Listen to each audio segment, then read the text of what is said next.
Selamat malam saudara-saudara semua, kembali bertemu dengan saya Hendy Wijaya.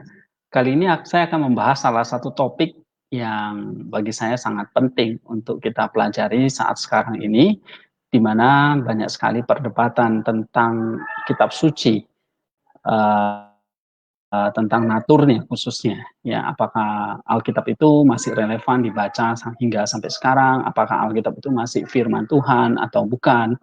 Apakah Alkitab itu ada salah atau tidak, ya biasanya di dalam Protestantisme atau di dalam teologi Barat itu ada istilah inerrant, infallible dan sebagainya. Nah, bagaimana kita menjawab isu-isu seperti itu, ya memang di dalam kitab suci inilah lahir dari berbagai macam doktrin teologi yang kita pelajari sampai sekarang ini. Nah, saudara-saudara, tentu pertanyaan-pertanyaan ini kembali lagi kepada basicnya sendiri, apa sih natur dari kitab suci itu sendiri. Nah, ketika kita mempelajari natur dari kitab suci ini secara jelas, maka itu akan bisa menjawab semua pertanyaan-pertanyaan yang tadi saya katakan. Nah, saudara-saudara semua, saya akan mempelajari menjelaskan natur kitab suci ini dari artikel yang saya tulis, dan akan saya gabungkan nanti dari artikel yang ditulis oleh Theodore G. Stylianopoulos ya di dalam buku The Cambridge Companion to the Orthodox Theology. Natur kitab suci yang akan saya bahas adalah dari sisi perspektif Church Fathers atau dalam tradisi gereja. Pertama kita akan bahas apa yang saya tuliskan di buku saya, Alkitab dan Kristus ya. Saya hubungkan bahwa nature of the Bible, natur dari kitab suci itu tidak bisa terlepas dari natur Kristus. Maksudnya begini, Kristus memiliki dua natur. Kita udah setuju ini ya, yaitu Allah dan manusia. Nah, namun kita juga harus melihat kitab suci itu, baik PL dan PB, yang adalah firman Allah. Saya katakan kitab suci ini adalah firman Allah dalam bahasa Indonesia yang telah diinspirasi oleh Kudus, memiliki dua sifat atau dua natur juga, yaitu ilahi karena dia ditulis dari nafas Allah atau diilhami oleh Roh Kudus, diinspirasi oleh Roh Kudus, tapi sekaligus juga adalah bersifat manusia karena dia ditulis dengan bahasa manusia. Jadi kita lihat di sini Kristus memiliki dua natur, yaitu Allah dan manusia. Begitu juga dengan kitab suci, kita harus melihat dari perspektif ini bahwa dia bersifat ilahi sekaligus bersifat manusia. Dia bersifat ilahi karena ditulis dan diinspirasi oleh Roh Kudus melalui para penulis Alkitab, sehingga yang ditulis itu dengan bahasa manusia. Nanti saya akan tunjukkan beberapa argumen atau pendapat dari Church Fathers ya di sini. Sebagai pengantar kita akan baca ini dulu. Bersifat ilahi ini berarti mengandung doktrin atau ajaran kebenaran yang tidak bisa salah untuk menuntun kita kepada Kristus atau keselamatan. Jadi dia inerrant ya. Bersifat ilahi berarti dia mengandung doktrin atau ajaran kebenaran yang tidak bisa salah untuk menuntun kita kepada Kristus atau keselamatan. Tetapi bersifat manusia, berarti kitab suci itu dapat diselidiki atau diteliti kebenarannya dalam Kisah Rasul 17 ayat 11. Sehingga kita akan menemukan Kristus di dalamnya. Ya, kita bisa baca dalam Yohanes 5 ayat 39, Yohanes 20 ayat 30 sampai 31. Nah, jika itu bersifat manusia, berarti adalah sesuatu yang bisa mengalami satu kesalahan data. Ya, misalnya data-data spesifik tentang geografis tertentu atau keakuratan sejarah dan sebagainya. Nah, atau ketika dia menulis ada kesalahan titik dan koma dan sebagainya. Nah, itu ya tidak bersifat inerannya itu di situ karena dia bersifat satu sisi juga bersifat manusia.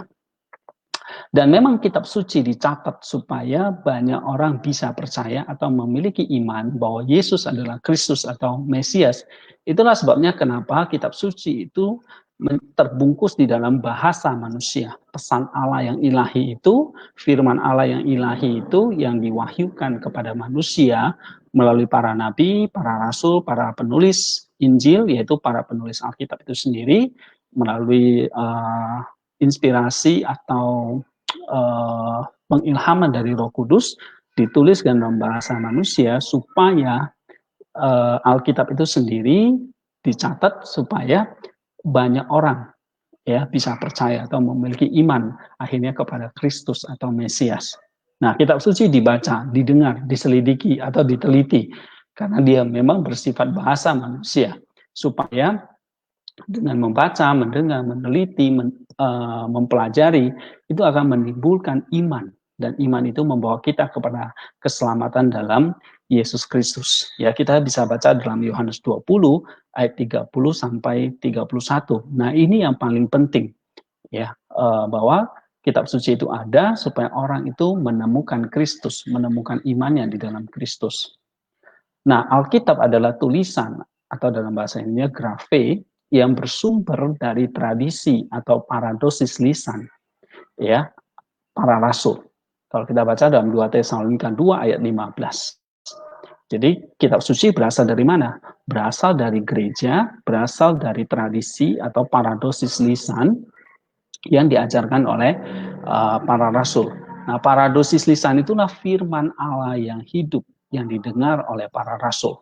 Nah, jadi para rasul itu pertanyaan dari mana tradisi atau paradosis lisan itu? Itu tentu berasal dari para rasul yang mendengar firman Allah yang hidup itu. Kalau kita baca dalam 1 Yohanes 1 ayat 1 sampai 2, firman Allah yang hidup itu adalah Kristus, sehingga yang mereka dengar adalah firman Kristus atau logosnya Kristus ya. Yohanes 8 ayat 31 itu disebut firmanku atau logos Kristus. Nah, kalau kita lihat di sini ya, tradisi lisan tadi berasal dari tradisi lisan inilah yang menjadi sumber dari penulisan kitab suci. Lalu pertanyaan dari mana tradisi lisan itu? Tentu berasal dari kesaksian, pengalaman, apa yang didengar, diselidiki, ya seperti Lukas menyelidiki, seperti Yohanes itu mendengar, menyaksikan, bahkan menyentuh firman Allah yang hidup itu yang adalah Kristus, lalu dia tuliskan. Kita bisa baca dalam 1 Yohanes 1 ayat 1 sampai yang keempat. Jadi tradisi lisan itu berasal dari mana? Pada intinya berasal dari kesaksian para rasul, ajaran dari para rasul. Nah, kejadian atau kesaksian dari para rasul itu pada intinya berasal dari mana?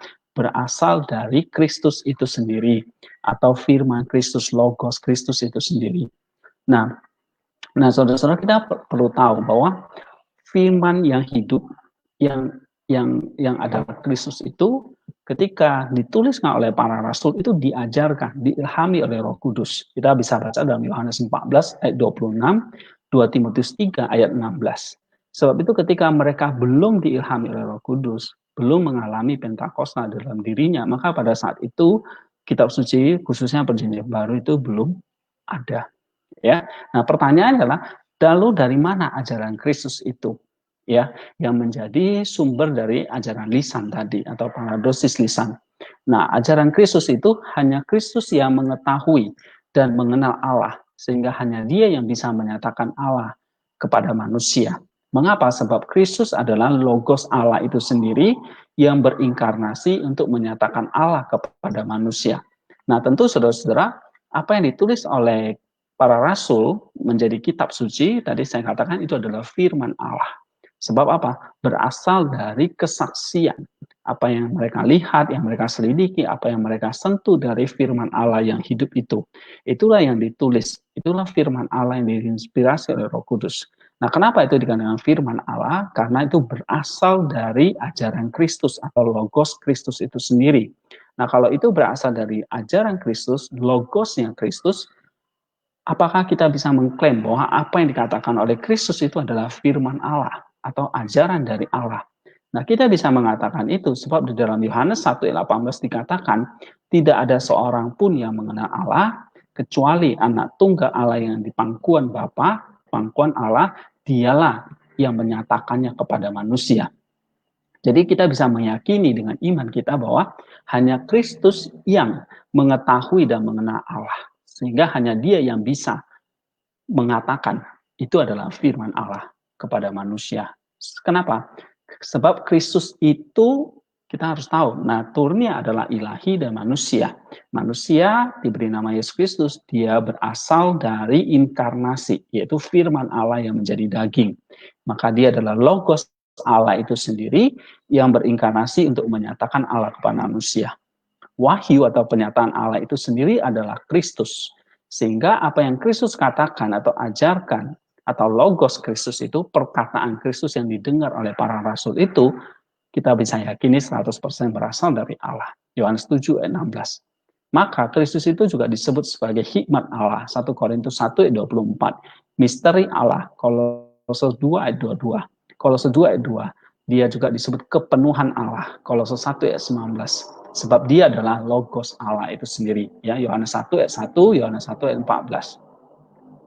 Nah, kalau katakan Alkitab itu adalah firman Allah yang berasal, dan firman Allah itu berasal dari para rasul, ya, dari ilham Roh Kudus. Dan kembali diselidiki itu adalah berasal dari ajaran Kristus, logos yang Kristus.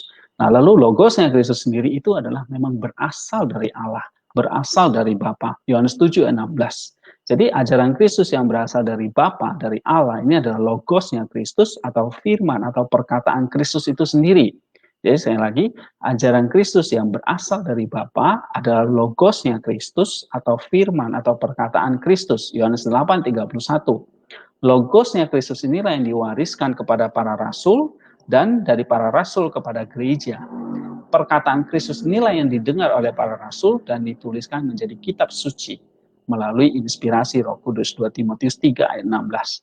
Sehingga tulisan ini berasal dari tradisi lisan para rasul melalui inspirasi Roh Kudus. Tulisan ini adalah tulisan para rasul yang mengandung logosnya Kristus atau ajaran Kristus, sebab diinspirasi oleh Roh Kudus.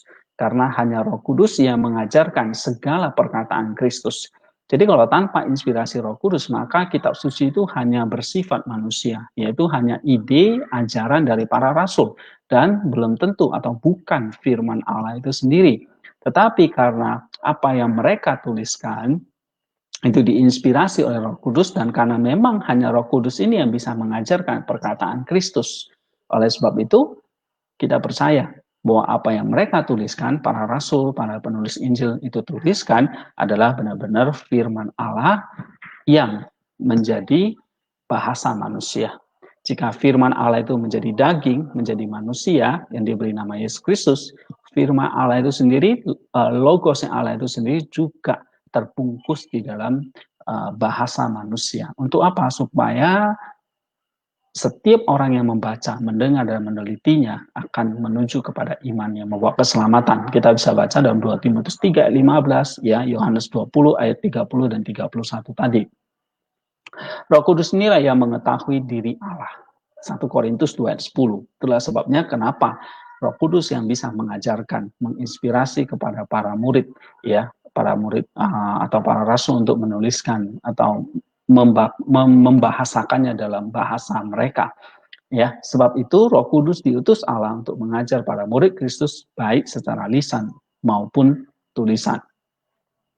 Ya, kitab suci ini ditulis supaya setiap orang bisa menemukan Kristus yang adalah Mesias sehingga dia diselamatkan. Sehingga melalui kitab suci orang-orang menemukan pribadi juru selamat itu, yaitu Kristus. Sebab itu yang paling penting adalah menemukan pribadi itu. Kitab suci boleh dibahas jumpa Kristus, melainkan paradosis tertulis. Sumbernya paradosis lisan para rasul tentang logos Kristus, yang mana di balik tulisan itu ada pribadi Kristus sebagai Sang Mesias. Di mana ada logos Kristus, di situ ada pribadi Kristus. Sebab itu kita harus berada di dalam pribadi dan firman-Nya sekaligus. Ya, itulah sebabnya ada inkarnasi, ada pribadinya, lalu ada perkataannya di dalam kitab suci. Ya, dalam Yohanes 15 ayat 7. Ketika kita tinggal di dalam firman atau logos Kristus, kita juga tinggal di dalam pribadinya. Karena logos Kristus melekat pada Kristus itu sendiri, sehingga kita baru disebut sebagai murid-murid Kristus. Ya, dalam Yohanes 7 ayat 16. Saya akan lanjutkan kembali tentang natur Alkitab ini. Ya, jadi yang dicatat di sini adalah tulisan para rasul. Maksudnya bahasa para rasul, tetapi isinya adalah logos atau firman Kristus. Karena para rasul ini adalah saksi yang hidup terhadap firman yang hidup itu dan diinspirasi atau dinafasi langsung oleh Roh Kudus. Sehingga yang mereka tulis bukan hanya ide, pemikiran dari para rasul atau penulis kitab suci, ya, melainkan tulisannya sendiri adalah logos Kristus yang bersifat ilahi sekaligus bahasa atau ide para rasul yang bersifat manusia. Saya akan tunjukkan ya apa yang dikatakan oleh Theodore Stylianopoulos ini. Dikatakan di sini kita percaya bahwa the Bible itu adalah firman Allah di dalam bahasa manusia. Nah, ini artinya bahwa ada divine inspiration, tetapi juga ada human language, bahasa manusia. Nah, ini berarti bahwa Allah menginspirasikan di dalam manusia yang tentu kita tahu secara intelektual dan secara spiritual itu terbatas. Ya, kita nggak bisa pungkiri. Kita tidak percaya bahwa kitab suci itu benar-benar literal, ya, turun dari langit, ya, tidak ada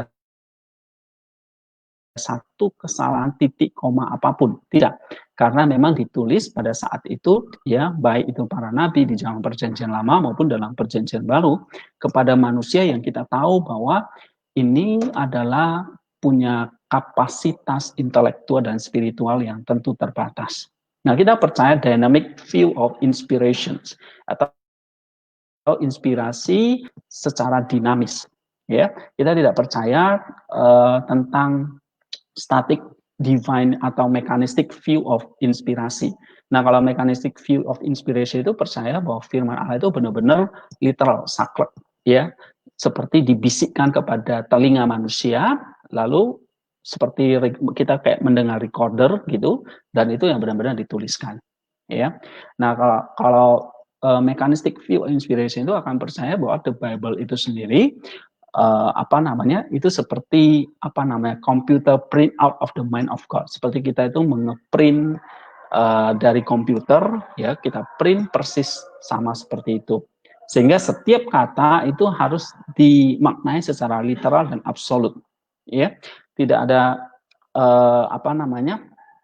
kita bisa pungkiri di situ, ya. One would be committed to the literal historicity. Kita akan terfokus harus percaya kepada namanya literal historicity of the even in the Old Testament maupun the literal truth of religious and moral instructions in the entire Bible, di dalam keseluruhan Alkitab.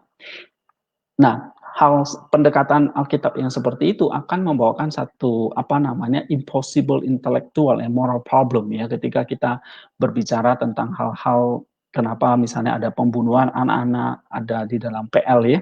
Misalnya ada human slavery, perbudakan manusia, ya, ada pelecehan kepada perempuan dan sebagainya, atau bahkan 7 hari penciptaan. Itu kita nggak bisa melihatnya secara literally. Nah, ini kalau kita berpandangan seperti mechanistic view of inspiration. Tetapi Bapak Gereja seperti Athanasius, Basil, Gregory the Theologian, Gregory Nisa, bahkan John Chrysostom itu percaya bahwa ada intrinsic human element, ya, di belakang terjadinya kitab suci itu. The Bible is the word of God in human words. Ini yang kita percayai, ya, bahwa Alkitab itu adalah firman Allah yang dibungkus di dalam bahasa manusia.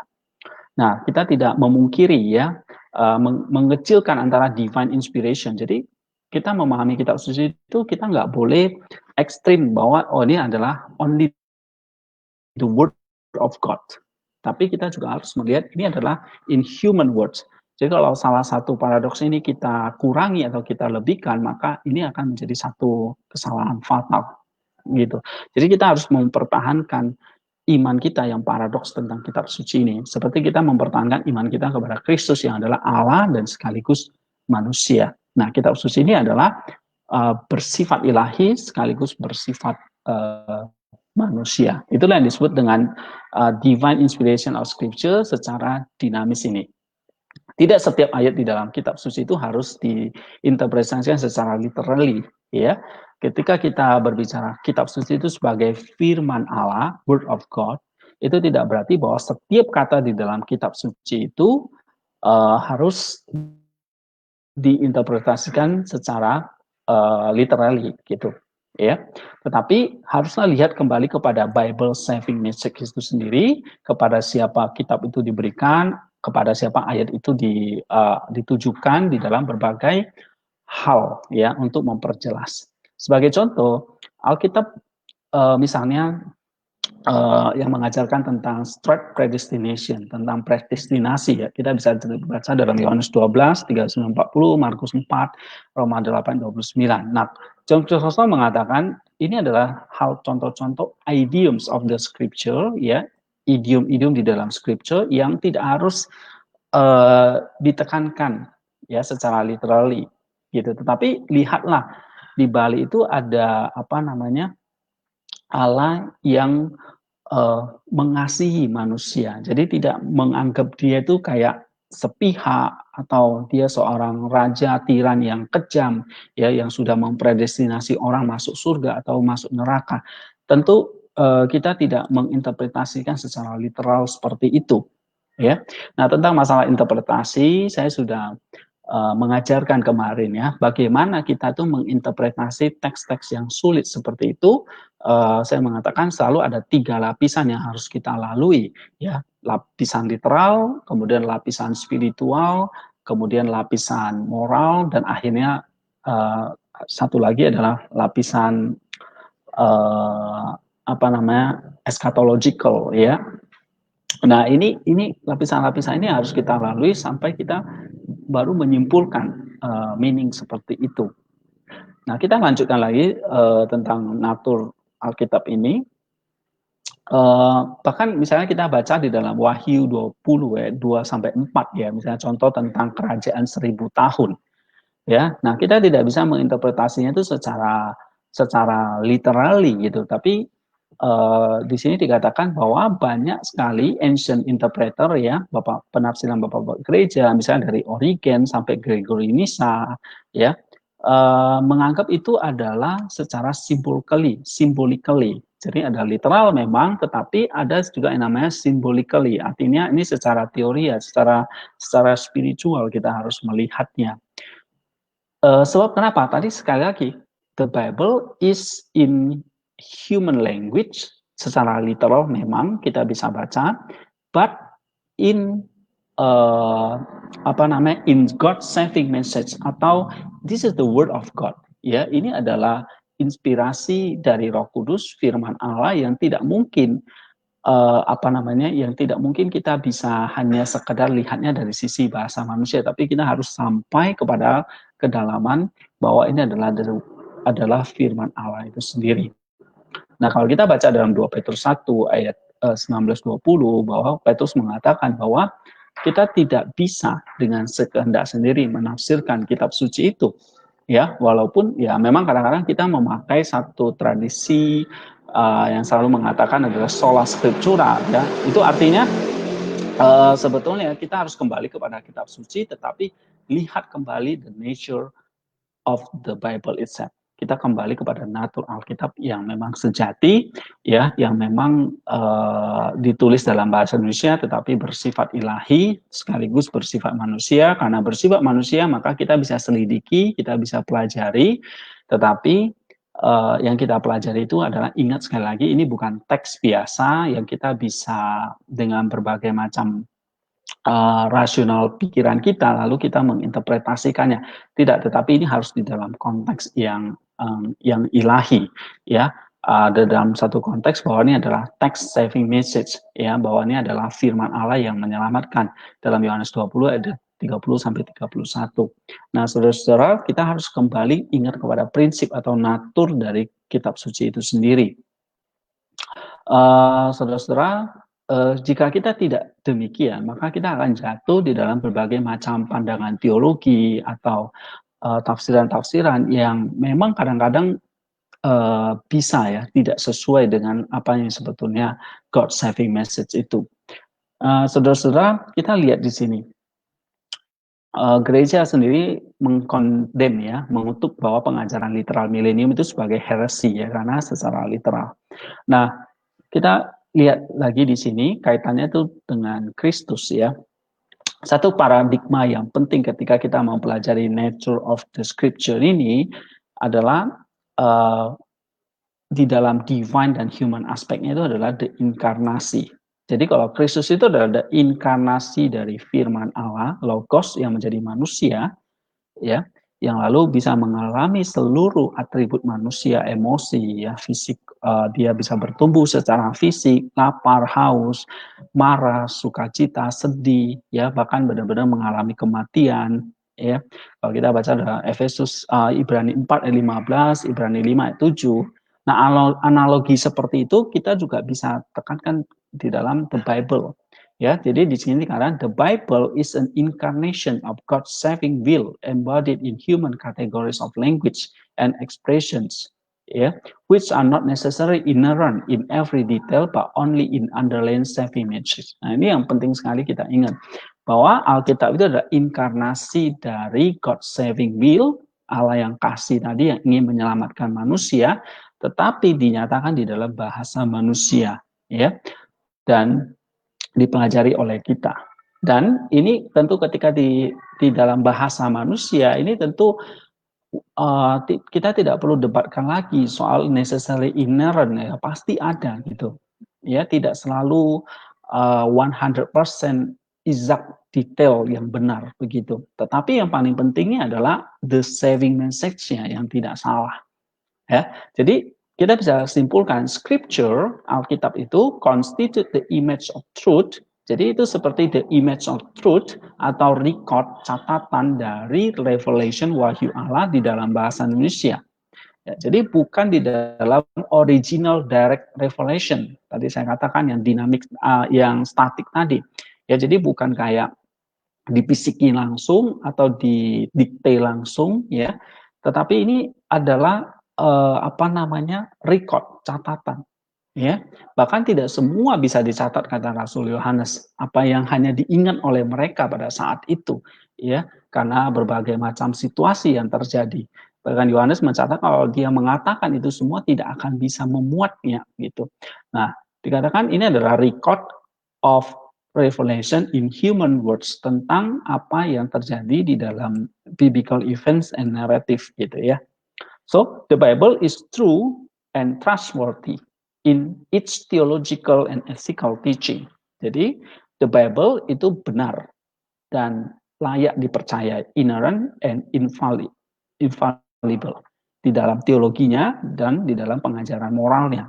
Tetapi not always inherent in its specific historical and geographic data. Tapi tidak selalu inherent di dalam kasus-kasus data-data geografis dan historis yang spesifik gitu ya.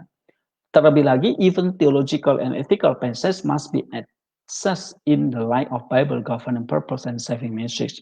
Jadi kalau theological and ethicalnya tadi yang saya katakan, teorianya, spiritual meaningnya, ethicalnya itu pastilah diinspirasi oleh Roh Kudus yang tidak mungkin salah gitu ya. Sebab apa? Sebab this is the revelations of the Holy Spirit, ya, yang di belakangnya itu adalah God's saving message, ya, karya keselamatan Allah kepada manusia. Nah, Bapak Gereja John Chrysostom itu memandang Alkitab itu sebagai God's humble accommodations, ya, to humanity out of love. Nah, ini kita harus ingat, ya, bahwa ini adalah akomodasi, kata basis dari Allah yang humble, Allah yang mengasihi manusia, gitu. The whole Bible is, to use another metaphor, a lowly manger of human concept and language signifying the divine treasure of the mystery of the eternal Christ. Jadi keseluruhan kitab suci itu kalau kita menggunakan metafor ini itu seperti manger, ya, tempat makan binatang itu yang akhirnya benar-benar humble menjadi manusia, inkarnasi Kristus itu, ya, tapi dalam bentuk konsep bahasa. Jadi Allah yang tanpa batas itu, Allah yang maha tahu itu, maha kuasa, Allah yang maha kasih itu, yang kita tidak bisa gambarkan dengan bahasa dan kata-kata kita, akhirnya itu lowly manger, merendahkan dirinya untuk dimasukkan ke dalam konsep dan bahasa manusia. Sehingga dari bahasa itu kita bisa menangkap the divine treasure, ya, harta rohani, ya, harta ilahi. Apa itu? Yaitu misteri tentang Kristus yang kekal. In the end, it is the church. Dan pada akhirnya memang kembali lagi bahwa kitab suci itulah yang yang yang apa namanya, yang diinspirasi oleh Roh Kudus kepada gereja atau orang-orang percaya pada waktu itu. Ya, inspired with the same spirit, they moved the biblical authors. Nah, dikatakan ini adalah the final discernment, normative interpretation about what is historical and cultural and what is theological and binding in the scripture. Jadi, saudara-saudara, kita perlu mengerti akan hal ini, ya. Saya akan lanjutkan. Lagi aspek lain ya tentang atau natur lain dalam kitab suci itu adalah kita dalam ecclesial karakter. Kita ingat bahwa the Bible itself is the product of the church itself. Ya, kitab suci itu adalah produk dari gereja. Saya contoh surat Paulus kepada gereja di Roma, tentu lahir dari gereja yang ada di Roma. Ya, jadi ada gerejanya dulu, baru ada kitab sucinya, gitu. Nah, Saint Irenaeus of Lyons itu di dalam abad akhir dari abad kedua menyatakan bahwa scripture itu belong exclusive to the church. Ya, Alkitab itu milik gereja. Dan di luar itu gereja tidak mengakui. Modern scholarship had corroborated the fact that historical origin of the Bible in both Israel and the church lie primarily in the respective communal memories and traditions celebrated in act of worship handed down by words of mouth of over generations. Ya, kita lihat di sini Justin Martyr ya melihat bahwa Injil atau Gospel itu adalah the memoir of the apostle. Ya, jadi catatan atau memori-memori dari para rasul. Nah, dalam kasus Rasul Paulus, kita punya komposisi ya dari surat-surat pribadinya secara spesifik. Ya, dia juga live, walk, and write within the broad stream of the Jewish and Christian tradition. Dikatakan di sini. Nah, faktanya bahwa Paul distinct constant was firm adherent to developing Christian tradition. The force of tradition behind the formation of the Bible is so enormous that scholars have mused whether the slogan "the Bible alone" ought to replaced by the tradition alone. Nah, ini adalah satu pembahasan lagi ya tentang apa itu scholarship curah soal tradisi gitu ya. Oke, kira-kira ini hal yang penting yang ingin saya bahas ya tentang the nature of the Bible itself yang penting di sini. The church in every generation is called to maintain the primacy and centrality of the Bible in its life, always attentive, repentant, and obedience to God's word. Itulah yang paling penting ya. Nah, kita kembali kepada ini. Kitab suci menuntun kita kepada Kristus. Ini adalah salah satu poin yang paling penting ya. Mengapa ada kitab suci? Kita sudah tahu naturnya seperti apa. Lalu ketika kita membaca kitab suci yang demikian, tidak beda dengan ketika kita membaca buku-buku yang lain atau dokumen sejarah yang lain. Tetapi ketika kita membaca ini adalah secara mystically, ya, secara misteri, itu menuntun kita kepada Kristus.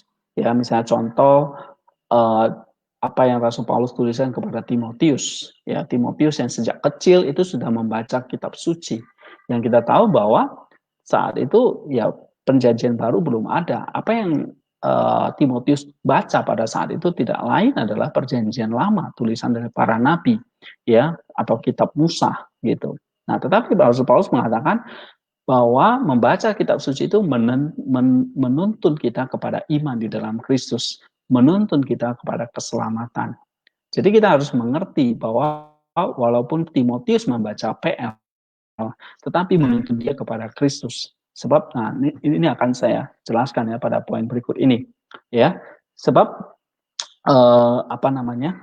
Kitab suci menuntun kita kepada Kristus sebab dia adalah pikiran atau hikmat Allah sendiri yang tertulis dalam bahasa manusia. Membaca kitab suci ini berarti membaca Kristus dalam bahasa manusia. Sekali lagi, ketika kita membaca kitab suci, baik PL maupun PB, kita tuh membaca dia, yaitu Kristus dalam bahasa manusia. yang God's incarnate, yang kita bisa lihat, sentuh, raba, saksikan, ini sekarang juga dibuat di dalam bahasa manusia. Jadi komplit ya, di dalam pribadi, tapi juga di dalam catatan, di dalam bahasa manusia. Nah, berarti waktu kita membaca PL itu, membaca PB itu, ya kita membaca Kristus yang adalah dalam bahasa manusia. Nah, kenapa demikian? Nah, PL dan PB itu bukanlah dua kitab yang berbeda sebetulnya. Ya berbeda dalam pengertian bahasanya ya, konteksnya, sejarahnya, geografinya dan sebagainya. Tetapi saving message-nya sama, theological-nya sama, ethical-nya sama, ya. Saving message-nya yang sama. Nah, itu yang tidak bisa salah. Jadi PL itu adalah the shadow of the Christ, bayang-bayang Kristus. Kita bisa baca dalam Kolose 2 ayat 16 sampai 17. Ya, Kolose 2 ayat 16 sampai 17. Saya akan bacakan ya, Kolose 2 ayat 16 sampai 17.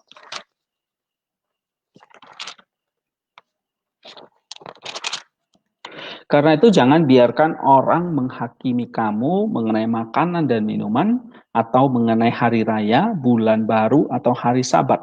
Semuanya ini hanyalah bayangan dari apa yang harus datang, sedangkan wujudnya ialah Kristus. Ya, jadi kalau kita tahu jelas ya, makanan, minuman, tentang hari raya, bulan baru, atau hari sabat, itu semua tertulis dengan jelas di dalam perjanjian lama. Ya, itu adalah hukum Taurat Musa gitu. Tapi Paulus dengan tegas mengatakan itu hanyalah bayangan dari apa yang harus datang. Jadi ada continuity antara perjanjian lama ke perjanjian baru. Jadi itu bukan dua kitab yang sama sekali berbeda. Ya, jadi apa yang tertulis dalam perjanjian lama memang ya secara bahasa manusia, secara historis, secara geografis itu adalah di dalam tradisi atau dalam budaya Yahudi ya, atau dalam budaya Israel ya, yang dari Abraham dan seterusnya begitu. Tetapi kita lihat sekali lagi dalam budaya Yahudi dan sebagainya itu sebetulnya itu adalah semua adalah tipologi, bayang-bayang, the shadow, apa yang akan dinyatakan kelak. Yang wujudnya di situ dikatakan adalah Kristus. Jadi PL itu adalah bayang-bayang Kristus. Nah, lalu sekarang bayang-bayang itu bukan lagi hanya bayang-bayang, tapi menjadi satu wujud, ya, yaitu Kristus itu sendiri. Jadi sebetulnya Kristus itu sudah ada ketika ada PB tidak.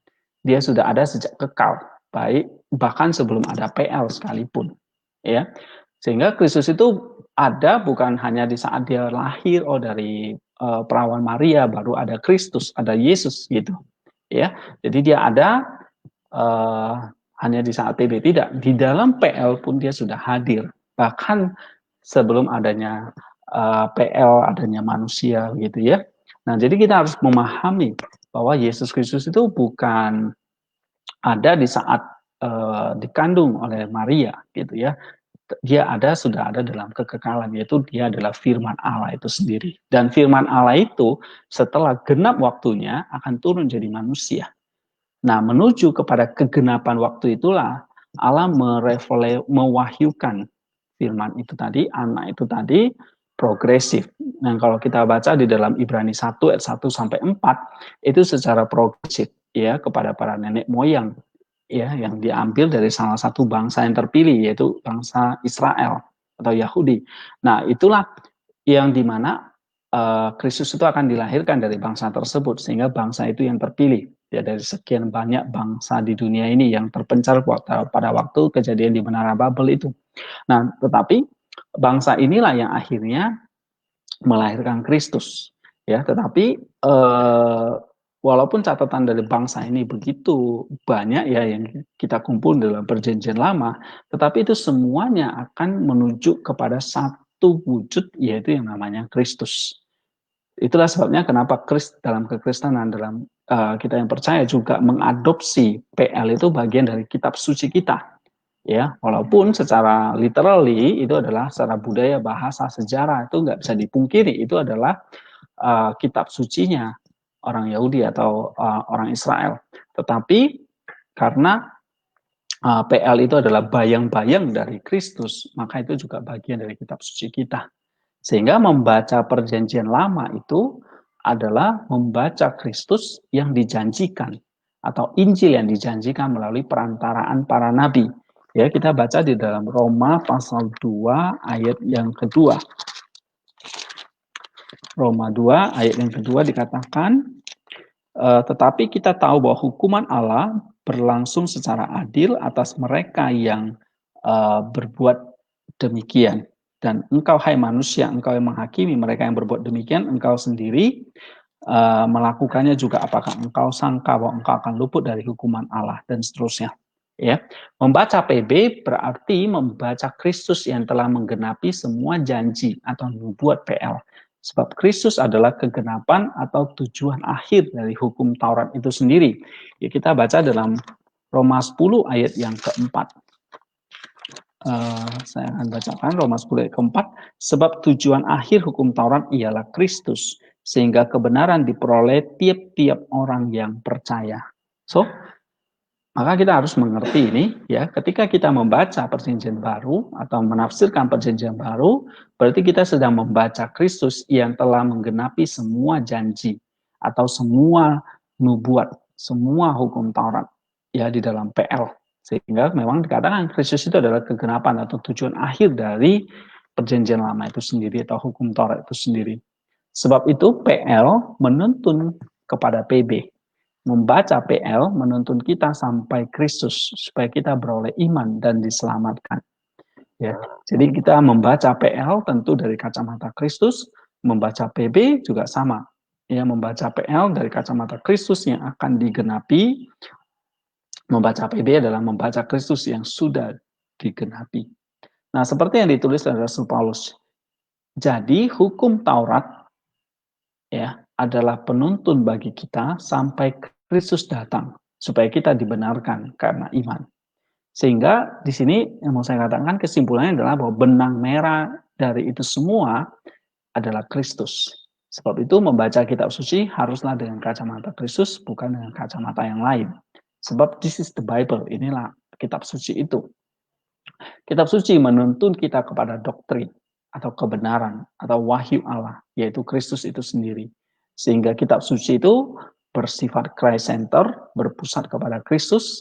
Kitab suci yang berpusat kepada Kristus akan membangun tubuh Kristus, yaitu gerejanya, itu pasti.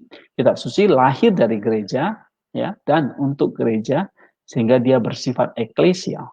Sebab itu kitab suci berguna untuk menyatakan kesalahan, reproof, memperbaiki kelakuan, correction, dan mendidik gereja, ya, jemaat dalam kebenaran, instruction in righteousness. Ya, kita bisa baca dalam 2 Timotius 3, 16 dan 17. Membaca kitab suci akan semakin menguduskan kita seperti Kristus yang kudus itu.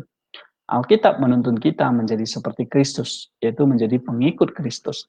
Alkitab menuntun kita untuk menyangkal diri atau kenosis seperti Kristus. Alkitab menuntun kita memikul salib, yaitu menyalibkan daging dan hawa nafsu kita. Kitab suci menuntun kita menjadi pengikut Kristus yang hidup dalam terang, yaitu hidup di dalam kasih, hidup di dalam love itu. Jadi kitab suci akan menuntun kita kepada Kristus dan akhirnya menjadi seperti Dia. Itulah sebabnya bacalah kitab suci setiap hari seperti anjuran dari bapak-bapak gereja berikut. Jadi kita percaya kitab suci yang membuat kita semakin menemukan Dia, lalu membuat kita semakin sempurna menjadi seperti Dia. Nah, oleh sebab itu kita percaya kitab suci yang bukan hanya dipelajari dengan bahasa kita, ya. Kadang-kadang kita memang sangat literal, ya, sangat linguistik, bahkan banyak penafsiran di dalam tradisi Protestan yang historical grammatical lah, text criticism lah, banyak pendekatan-pendekatan atau hermeneutik dalam penafsiran kitab suci, ya, yang pada akhirnya memang membuat kita itu hanya menemukan the meaning of the author, hanya berusaha mencari the meaning of the writer gitu secara literal gitu, ya, the meaning of the menemukan makna asli dari si penulis kitab suci itu. Tapi kita tidak sampai kepada menemukan makna asli dari penulis itu oke, tetapi apa makna di balik itu? Ya, God saving message.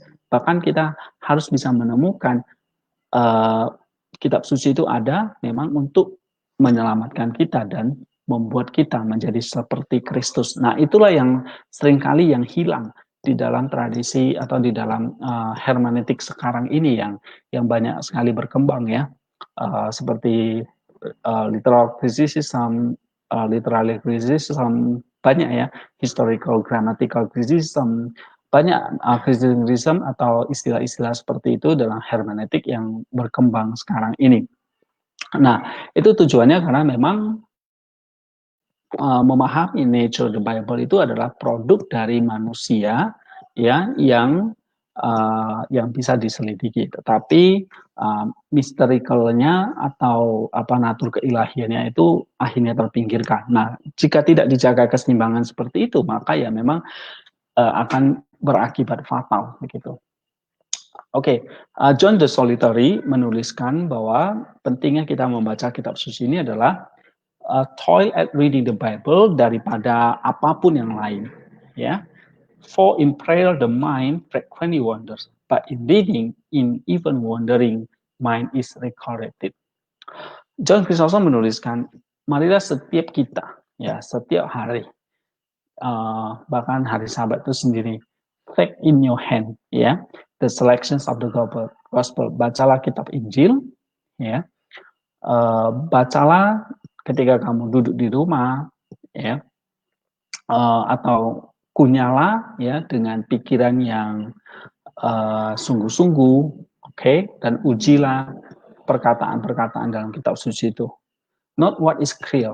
Perhatikan apa yang jelas, lalu apa yang masih kabur, ya, and which thoughts yang mana yang masih berkontradiksi, ya, walaupun harusnya bukan gitu ya. Nah, tapi ketika kamu melakukan itu, ya, just prepare come to the sermon. Lalu datanglah untuk mendengarkan khotbah di gereja. Nah, itu diajarkan oleh John Chrysostom. Nicodemus dari di Holy Mountain itu menuliskan, a source of the spiritual delight is the word of God, contained in the Holy Scripture, because there is to be found ultimate truth to enlighten the man. Jadi membaca kitab suci itu enlighten the mind, ya, being mind has truth as its object. Moreover, there is ultimate sweetness and grace in the words of Scripture. Ya, jadi kalau kita membaca kitab suci, ada grace, ada sweetness di dalam kata-kata itu ya, yang membuat kita itu menarik kita itu seperti magnet, ya, membuat hati kita itu akhirnya dekat, ya, dan setuju dengan apa yang dikatakan oleh kitab suci dan membuat kita yakin. Nah, this is only natural. After all, the words of Scripture are the words of God. Ya, perkataan dari kitab suci adalah perkataan Allah and Holy Spirit dan Roh Kudus. They to say they are the words of truth itself and grace itself. Jadi kitab suci itu adalah perkataan kebenaran itu sendiri dan anugerah itu sendiri. Oke, saudara-saudara, mungkin beberapa poin penting ini yang bisa saya ajarkan kepada kita ya tentang the nature of the Bible. Tujuannya adalah supaya kita sekali lagi yakin bahwa dengan seyakin-yakinnya bahwa kitab suci is the word of God in the human language, bahasa Allah di dalam bahasa manusia. Tujuannya adalah supaya kita menyelidiki, membaca, menginterpretasinya, bukan hanya untuk, sekali lagi, bukan hanya untuk kepuasan kognitif kita bahasa itu sendiri, tetapi bahasa itu, firman itu, logos itu, ya, hanyalah bahasa itu sendiri hanyalah kata bahasa tadi ya, accommodation yang dibalik itu kita harus menemukan the spiritual meaning-nya, atau di balik itu ada yang namanya apa namanya Christ itself, Kristus itu sendiri, the saving message itu, dan yang akan bisa mengubah kita menjadi seperti Kristus ya. Seperti kita lihat di sini ya. Ketika kita bicara mengenai kitab suci, ya kita harus melihat apa yang tersurat dan tersirat, apa yang ilahi dan manusia. Seperti Kristus adalah Theotropos, Allah sejati dan manusia sejati, maka kitab suci itu juga adalah bersifat ilahi dan bersifat manusia. Dan inilah yang kita pentingkan bahwa adalah bukan hanya seperti tubuh ya, tapi kita juga harus merawat jiwa. Nah, seperti kitab suci memiliki teks seperti tubuh kita, tetapi di dalamnya adalah roh. Seperti tubuh kita, di dalamnya adalah roh. Maka di dalam kitab suci itu, selain teks literal yang harus kita pahami, bahasa yang harus kita pahami, tetapi kita harus menemukan roh di dalamnya. Itulah yang penting. Nah, roh dari kitab suci itu adalah Kristus itu sendiri yang akan menyelamatkan kita dan menyempurnakan, menguduskan kita. Itulah sebabnya sangat penting ya kita meyakini tentang kitab suci ini sebagai firman Allah ya yang akan menuntun kita, menolong kita untuk menemukan Kristus dan kita diselamatkan. Thank you semuanya. Kiranya penjelasan ini boleh menambah wawasan kita bahkan iman kita untuk dengan terus tekun percaya bahwa kitab suci yang kita miliki ini adalah sungguh-sungguh firman Allah yang akan menyelamatkan kita. Karena ini berisi Kristus yang sudah dianugerahkan kepada kita. Mari kita dengan rajin setia membacanya. Amin. Sampai ketemu pada kesempatan pengajaran yang lain. God bless us.